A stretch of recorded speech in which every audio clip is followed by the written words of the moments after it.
Allez, bonjour à tous, j'espère que vous allez bien. On se retrouve pour une analyse de APT, donc Aptos. On verra si sur du long terme on est dans une bonne zone pour se positionner. On verra aussi sur du court terme comment faire de la suivi de tendance, et on parlera après de la token mix. Donc APT, vraiment sur du long terme, c'est beaucoup trop tard pour se positionner. On vient de faire un x6. La charte est clairement verticale, c'est pas le moment de se positionner. Cette charte me fait penser à LUNC, où à l'époque, voilà, j'avais fait une vidéo, c'était à peu près ici, où je vous disais, ne vous positionnez pas, c'est beaucoup trop tard, la charte est trop verticale. Je dis pas qu'on va retracer, mais en tout cas, c'est trop tard pour vous positionner. Je m'étais fait insulter et tout, bon, les gens ne sont pas spécialement d'accord. En général, quand on va à l'encontre de la vision des gens, c'est-à-dire qu'ils veulent pas admettre la vérité, mais on va à leur encontre, bah voilà, ils préfèrent insulter que se remettre en question. Et au final, on a corrigé, alors qu'on a fait un x6, et ensuite on a bouffé au moins un moins 80%, moins 85%. Voilà, c'est le genre de choses assez classiques qu'on fait. Dites-vous quand une charte pump vite, et ben il y a de grandes chances qu'on retrace autant. Maintenant, je dis pas que c'est la fin, d'APT. En tout cas, pour le moment, on n'a pas de signe de retournement, loin de là. Donc on peut toujours continuer à monter, mais c'est trop tard pour se positionner.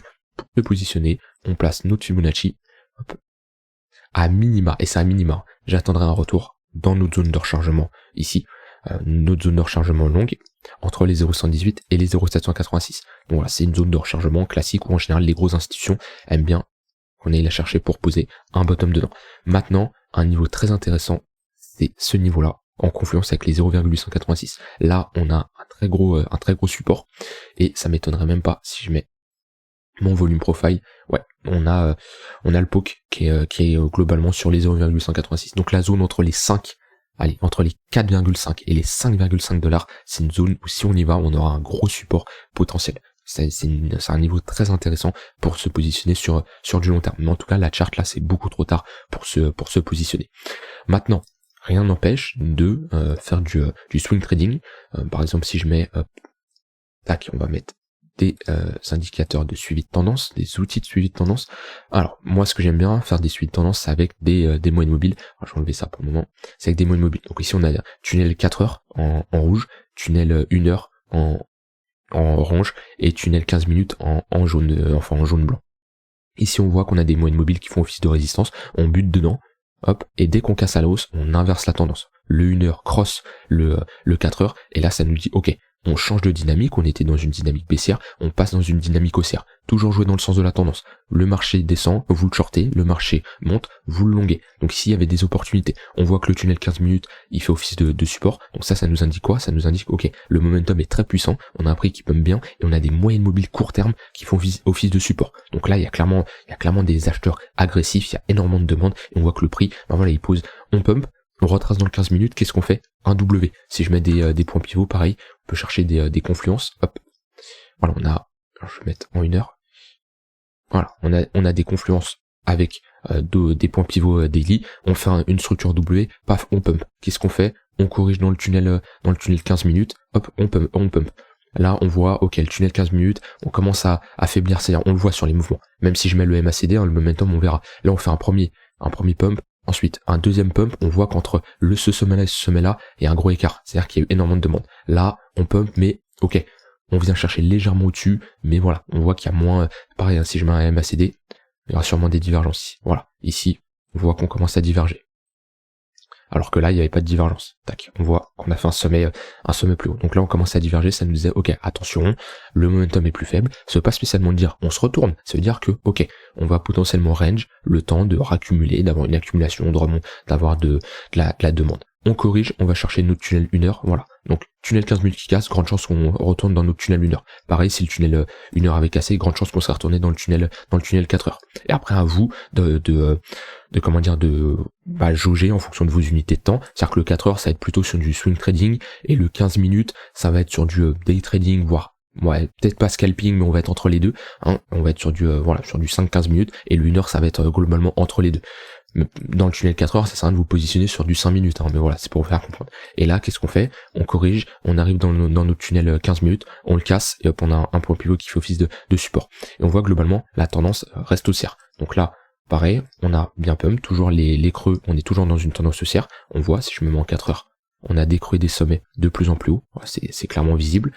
et vous jouez toujours dans le sens de la tendance. Même si vous dites oui, ça a bien pump et tout, là on est sur du trading, on est sur de l'intraday, on est sur du swing. Bon, encore sur du swing, là c'est un peu trop haut pour jouer, c'est-à-dire qu'il faudra retenir à minima dans le tunnel 1 heure voire 4 heures, mais pour l'intraday, il y a des opportunités. C'est-à-dire que si on retourne dans cette zone, confluence, tunnel 15 minutes, point pivot daily, point pivot weekly, et ben là il y a une opportunité. Hop.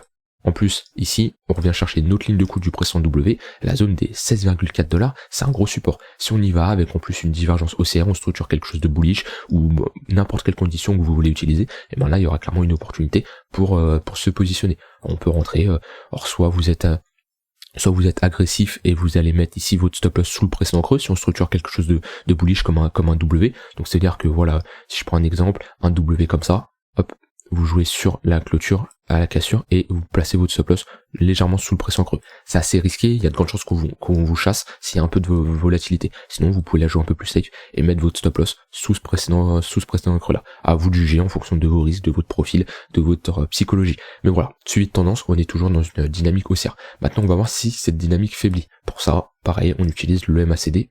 Là on va plus se mettre en daily voire 4 heures. Donc en daily, on a un momentum très puissant, on le voit. Hop, les sommets sont de plus en plus hauts, sommet creux de plus en plus haut. En 4 heures, qu'est-ce que ça nous donne? Ok, ici on a cassé le précédent sommet, ici également on l'a cassé. Et là, est-ce qu'on diverge? Là, il y a une petite divergence.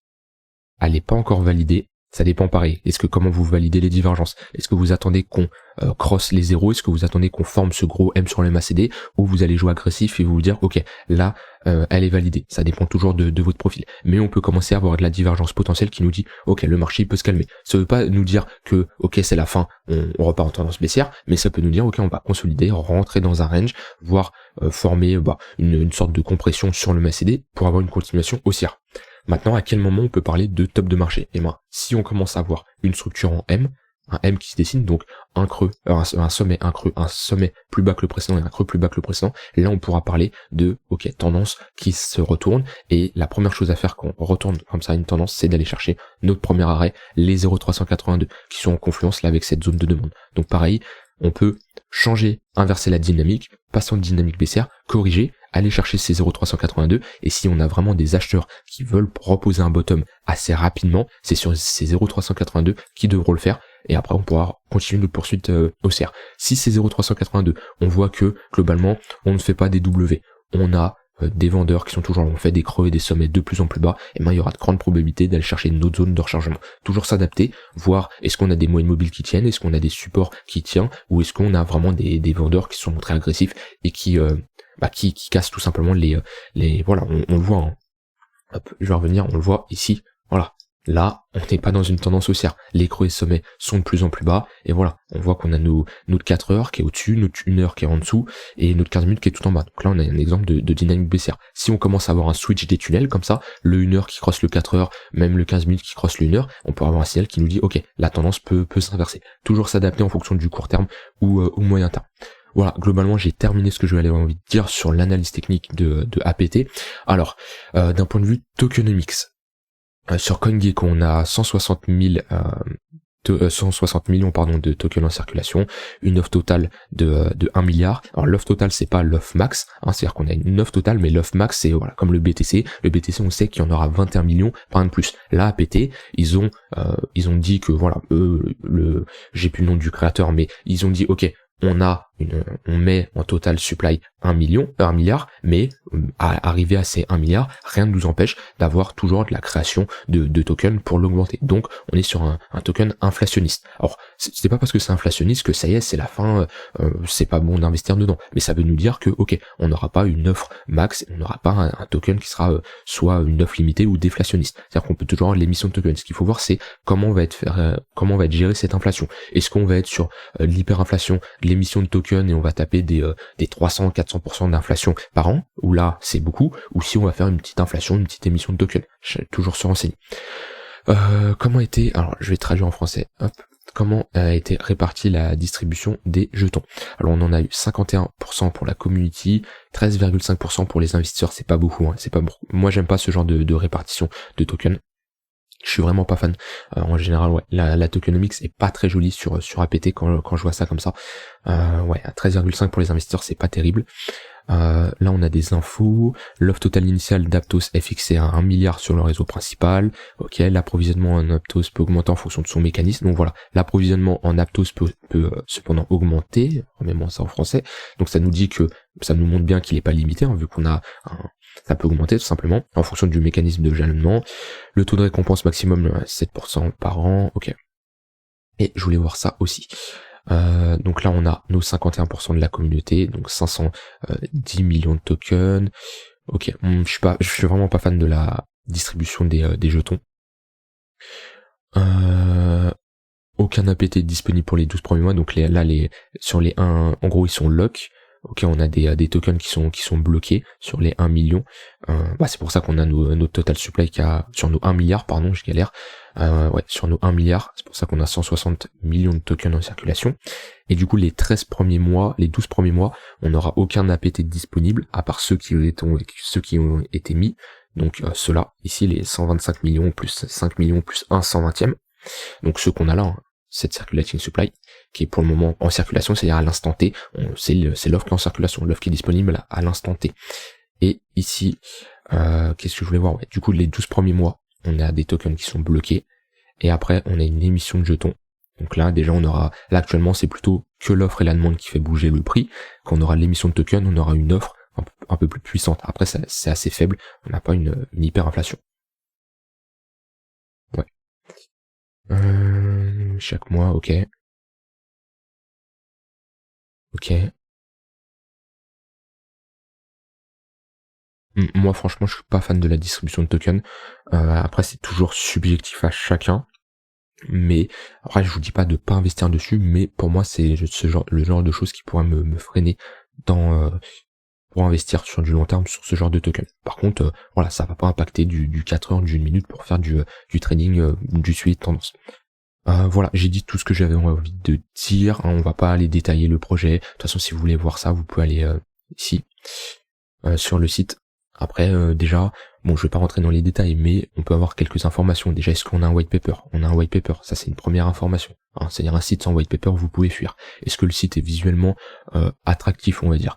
Ça va. J'ai vu mieux comme site, il est pas super joli, mais bon, ce qui nous intéresse c'est les informations. On a un white paper, est-ce que ça parle de la team?